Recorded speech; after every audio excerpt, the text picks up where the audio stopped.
আসসালামু আলাইকুম। আজ আমরা শিখব কিভাবে মাইক্রোসফট এর ওয়ানড্রাইভ এর লোকেশন পরিবর্তন করতে হয়। এই জন্য প্রথমে আমরা টাস্ক বার হতে ওয়ানড্রাইভ আইকনটির উপর ক্লিক করব। এবারে ডান দিক হতে help and settings A click করব। তারপর সেটিংস এ ক্লিক করব।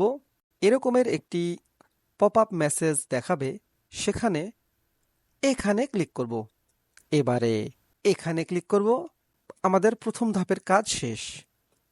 এবারে আমরা আমাদের কাঙ্ক্ষিত ড্রাইভে একটি নতুন ফোল্ডার নেব। আমরা এই ড্রাইভে একটি নতুন ফোল্ডার নিয়ে OneDrive এর সকল ফাইল সেখানে নিয়ে আসব।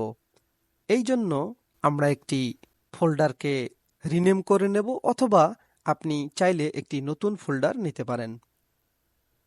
ফোল্ডারটির রিনেম হয়ে গেলে আমরা এটি মিনিমাইজ করে রাখব অথবা কেটে দেব। এবারে আমরা আমাদের কাঙ্ক্ষিত মাইক্রোসফট অ্যাকাউন্ট এর অথবা OneDrive এর ইমেল অ্যাড্রেস এবং পাসওয়ার্ড দিয়ে নেব।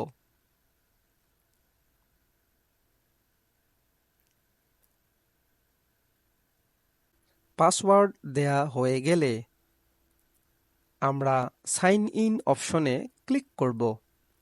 কিছুটা সময় নেবে। এরপর আমাদের সামনে এরকমের একটি ইন্টারফেস আসবে। এখানে লক্ষ্য করুন, উপরের দিকে আমাদের বর্তমান OneDrive এর লোকেশন রয়েছে। এর নিচের দিকে রয়েছে চেঞ্জ লোকেশন নামক অপশন। আমরা এখানে ক্লিক করব। এরপর আমাদের রিনেম করা অথবা নতুন নেয়া ফোল্ডারটি সিলেক্ট করে এখানে ক্লিক করব। এরকমের একটি মেসেজ দেখাবে। আমরা এখানে ক্লিক করব। এবারে দেখতে পাবেন আপনার OneDrive এর লোকেশন পরিবর্তন হয়েছে। এরপর নেক্সট বাটনে ক্লিক করুন। এ পর্যায়ে আমাদের সামনে এরকমের একটি ইন্টারফেস চলে আসবে। এখানে দেখতে পাবেন পিকচার, ডকুমেন্ট এবং ডেস্কটপ নামক তিনটি অপশন রয়েছে।